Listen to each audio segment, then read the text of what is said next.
الحمدللہ رب العالمین والصلاة والسلام علی رسولہ الکریم اما بعد فاعوذ باللہ من الشیطان الرجیم بسم اللہ الرحمن الرحیم۔ السلام علیکم ورحمۃ اللہ وبرکاتہ۔ محترم سامعین، خوش قسمت ہیں وہ لوگ جو اس ماہ میں زیادہ سے زیادہ نیکیاں سمیٹ کر اللہ رب العزت کی خوشنودی اور رضا حاصل کرنے میں کامیاب و کامران ہو رہے ہیں۔ قرآن مجید فرقان حمید میں ارشاد باری تعالیٰ ہے، اے ایمان والو، تم پر روزے فرض کیے گئے ہیں جس طرح تم سے پہلے لوگوں پر فرض کیے گئے تھے تاکہ تم متقی بن جاؤ۔ خالق کائنات اللہ عز و جل نے روزوں کی فرضیت کا مقصد بتاتے ہوئے فرمایا تاکہ تم متقی بن جاؤ۔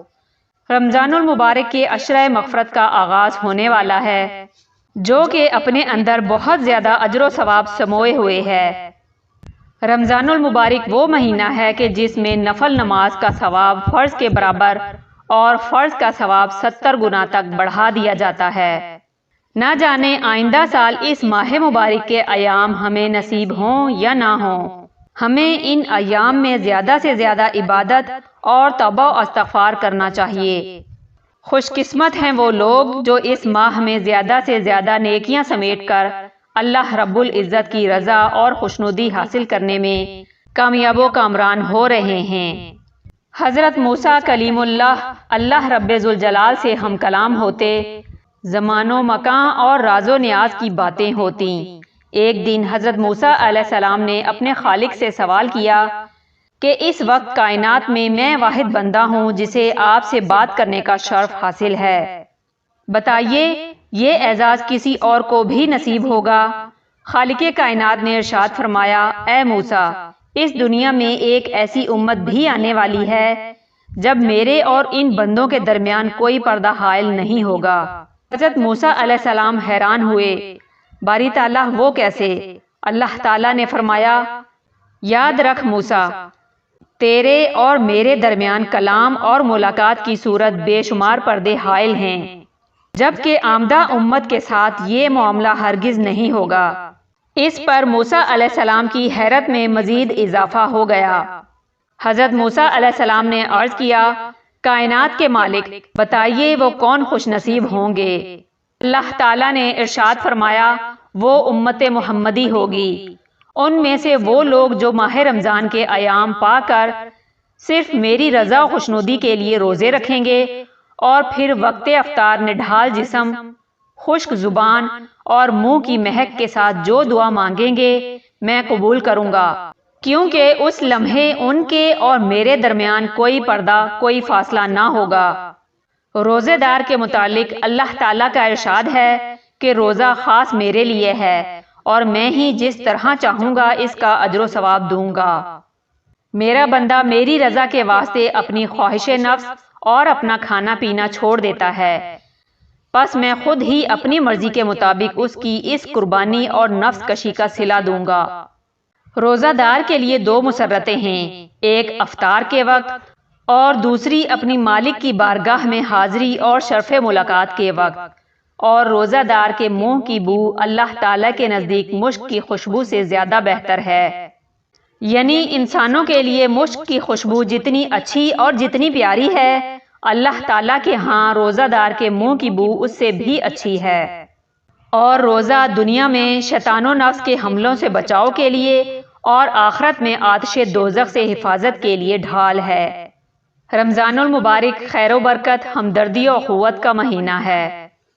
اس ماہ کی راتوں میں اللہ تعالیٰ کی جانب سے اعلان کیا جاتا ہے کہ کوئی ہے توبہ کرنے والا جس کی توبہ قبول کروں، کوئی ہے مانگنے والا کہ میں اسے عطا کروں، کوئی ہے معافی مانگنے والا کہ میں اس کو معاف کر دوں۔ اگر کوئی مسلمان عشرہ مغفرت میں اپنے پچھلے تمام کبیرہ گناہوں سے سچے دل سے توبہ کر لے تو اس کے صغیرہ گناہ روزے کی برکت سے معاف فرما دیے جاتے ہیں اور وہ شخص گناہوں سے ایسا پاک ہوتا ہے جیسے اس کی ماں نے اسے ابھی جنم دیا ہو۔ بلا شبہ جس کو اللہ تعالیٰ کی مغفرت مل گئی اسے سب کچھ مل گیا۔ حق تعالیٰ تو اپنے بندوں کو معاف کرنے کے بہانے ڈھونڈتا ہے۔ جب کسی بندے سے کوئی گناہ سرزد ہو جائے تو اللہ تعالیٰ کی جانب سے اسے مہلت دی جاتی ہے کہ شاید اب بھی یہ معافی مانگ لے، شاید اب بھی یہ میری طرف رجوع کر لے۔ حدیث مبارکہ میں ہے کہ جب کوئی بندہ گناہ کرتا ہے تو آسمان اللہ تعالیٰ سے عرض کرتا ہے، اے اللہ تو مجھے اجازت دے کہ میں اس کے اوپر ٹوٹ پڑوں۔ زمین کہتی ہے، اے اللہ تو مجھے اجازت دے میں اسے اپنے اندر دھسا لوں۔ اس موقع پر اللہ تعالیٰ کا ارشاد ہوتا ہے، اگر یہ تمہاری مخلوق ہے اور تم اس کے خالق ہو تو تمہیں اجازت ہے، اور اگر یہ میرے بندے ہیں اور میں ان کا خالق ہوں تو میرے بندے کا معاملہ مجھ پر چھوڑ دو۔ میں اس بات کا انتظار کروں گا کہ یہ مجھ سے رجوع کر لے اور اپنے گناہوں کی معافی مانگ لے۔ حضرت عبداللہ بن عمر رضی اللہ تعالیٰ عنہ روایت کرتے ہیں کہ نبی کریم صلی اللہ علیہ وسلم نے ارشاد فرمایا، روزے اور قرآن دونوں بندے کے لیے سفارش کریں گے۔ روزے عرض کریں گے، اے پروردگار میں نے اس بندے کو کھانے پینے اور نفس کی خواہش پورا کرنے سے روکے رکھا تھا، آج میری سفارش اس کے حق میں قبول فرما۔ اور قرآن کہے گا، میں نے اس بندے کو رات کو سونے اور آرام کرنے سے روکے رکھا تھا، آج اس کے حق میں میری سفارش قبول فرما۔ چنانچہ روزہ اور قرآن دونوں کی سفارش بندے کے حق میں قبول فرمائی جائے گی۔ حضرت ابو ہریرہ رضی اللہ تعالیٰ عنہ سے روایت ہے کہ حضرت صلی اللہ علیہ وسلم نے ارشاد فرمایا کہ 3 آدمیوں کی دعا رد نہیں ہوتی، ایک روزہ دار کی افطار کے وقت، دوسرے عادل بادشاہ کی اور تیسری مظلوم کی۔ حضرت سہل بن سعد سعدی رضی اللہ تعالیٰ عنہ سے روایت ہے کہ سرکار دو عالم صلی اللہ علیہ وسلم کا فرمان عظیم ہے کہ جنت کے دروازوں میں ایک خاص دروازہ ہے جس کو باب الریان کہا جاتا ہے۔ اس دروازے سے قیامت کے دن صرف روزے داروں کا داخلہ ہوگا، ان کے سوا کوئی اس دروازے سے داخل نہیں ہو سکے گا۔ اس دن پکارا جائے گا کہ کدھر ہیں وہ بندے جو اللہ کے لیے روزہ رکھا کرتے تھے اور بھوک پیاس کی تکلیف اٹھایا کرتے تھے۔ وہ اس پکار پر چل پڑیں گے۔ جب وہ روزہ دار اس دروازے سے جنت میں پہنچ جائیں گے تو وہ دروازہ بند کر دیا جائے گا، پھر کسی کا اس سے داخلہ نہیں ہو سکے گا۔ ریان کے لغوی معنی ہیں پورا سیراب۔ یہ بھرپور سیرابی تو اس روزہ دار کی صفت ہے جس سے روزے داروں کا داخلہ ہوگا۔